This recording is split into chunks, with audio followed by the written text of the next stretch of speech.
राज्यातील 12 जिल्हा परिषदा आणि 125 पंचायत समित्यांसाठी मतदान सुरू. अनेक ठिकाणी दिग्गजांची प्रतिष्ठा पणाला. अनेकांचे राजकीय भवितव्य आज ईव्हीएम मध्ये बंद होणार. जिल्हा परिषद निवडणुकीसाठी उपमुख्यमंत्री सुनेत्रा पवार आणि पार्थ पवारांनी बजावला मतदानाचा हक्क. युगेंद्र पवार, श्रीनिवास पवारांसह संपूर्ण पवार कुटुंबियांकडून मतदान. आमदार रोहित पवारांनी देखील पत्नी कुंती पवार यांच्यासह बजावला मतदानाचा हक्क. पिंपळी गावातील मतदान केंद्रावरती रोहित पवारांकडून मतदान. राजेंद्र आणि सुनंदा पवारांनी देखील मतदानाचा हक्क बजावला. अपघाताबाबत आणि विमानाबाबत असलेल्या आपल्या शंका आपण 10 तारखेच्या पत्रकार परिषदेत घेऊन मांडणार आहोत, असं रोहित पवार यांनी म्हटलं. बारामतीतील अपघाताबाबत पत्रकार परिषद घेण्याचं त्यांनी जाहीर केलं.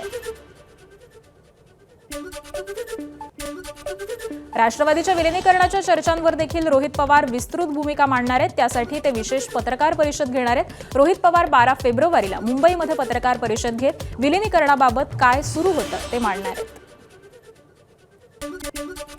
पुणे जिल्ह्यामध्ये अजित पवारांच्या निधनानंतर होत असलेल्या निवडणुकीमध्ये शोकाकुल वातावरणात मतदान. जुन्नर, आंबेगाव, खेड आणि मावळ तालुक्यामध्ये 26 जिल्हा परिषद आणि 52 पंचायत समित्यांसाठी मतदान. पुण्याच्या खेड तालुक्यातील आंबेठाण पाईट जिल्हा परिषद गटामध्ये राष्ट्रवादी उमेदवाराच्या पतीवरती जीवघेणा हल्ला. त्यामुळे परिसरामध्ये तणावाचं वातावरण. शरद बुट्टे यांनी काही दिवसांपूर्वीच भाजपमधून राष्ट्रवादीमध्ये प्रवेश केला होता.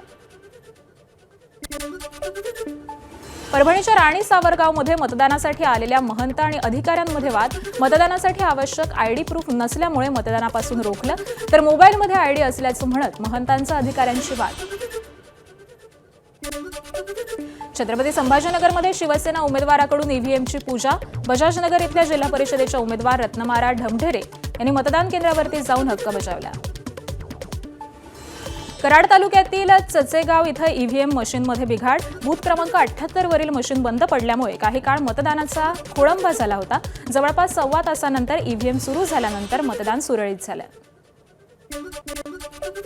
छत्रपती संभाजीनगरच्या वाळुंजमध्ये मतदान केंद्र 39च्या बूथ 1 वरील ईव्हीएम मशीनमध्ये बिघाड. निवडणूक अधिकाऱ्यांनी मशीन बदललं, त्यामुळे काही काळ मतदारांचा खोळंबा झाला होता. सोलापूरच्या अकलूजमध्ये चुकीचं बटण दाबल्यामुळे ईव्हीएम मशीन काही काळ बंद. जवळपास 1.5 तासांनंतर मशीन दुरुस्त, मात्र तोपर्यंत मतदारांचा खोळंबा झाला. चिपळूण तालुक्यातील अनेक ठिकाणी ईव्हीएम बंद पडल्याच्या तक्रारी समोर आलेल्या आहेत. 10हून अधिक ठिकाणी ईव्हीएम बंद पडल्यामुळे मतदान प्रक्रियाही थांबलेली होती. छत्रपती संभाजीनगरमध्ये जिल्हा परिषद आणि पंचायत समिती निवडणुकीसाठी मतदारांमध्ये उत्साह. पाचोडमध्ये मतदानासाठी सकाळपासूनच मतदारांच्या लांबच लांब रांगा.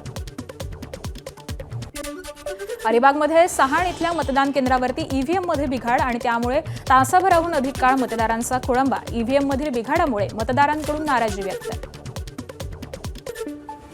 धाराशिवच्या भूम तालुक्यामध्ये मतदारांना पैसे वाटपावरून गोंधळ. पाथरूड जिल्हा परिषद गटामध्ये राष्ट्रवादीच्या उमेदवाराकडून रात्री पैसे वाटप झाल्याचा भाजप उमेदवाराचा आरोप.